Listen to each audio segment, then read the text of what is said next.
Is Made in America still an option? That's a question that many U.S. business owners with significant overseas exposure are now asking.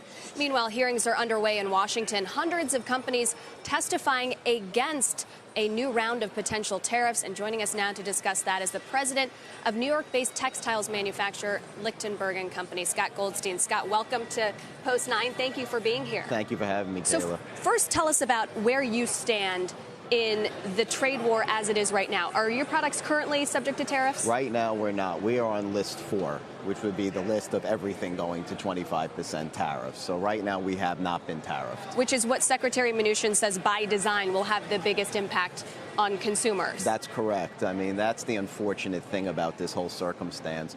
We're a business that's been around for 86 years, and we used to run a sewing operation in the United States, but unfortunately, that's been gone for 20 years now. There's no more weaving, dyeing, or any way to buy fabric to make a curtain in the United States. That's been long gone.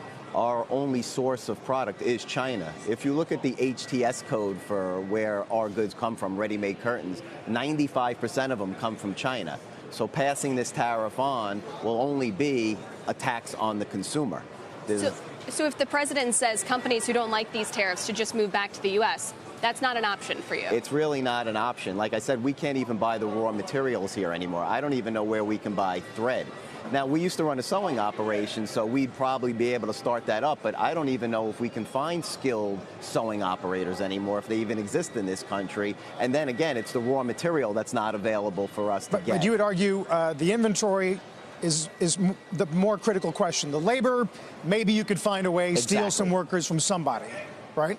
The labor is maybe a possibility. It's the raw materials not here. So if we wanted to make it here, we would have to buy the piece goods from China, which would be tariff, which would be counterproductive. So that's why the tariffs be such a hindrance to us, to our customer, and really to the American consumer. What about supply chains ex-China, but in Asia? I've been to Vietnam. We buy a little bit out of Pakistan, and we've done a little bit out of India. But like I said earlier, there's a reason that 95% of all our product comes from China. It's not because we all love going to China. It's because they've invested over the last 20 years in all of the weaving and dyeing equipment that used to be in the United States. They've done it and built up the supply chain that enables us to buy this product at a great price, which we pass on for our customers and the American consumer. So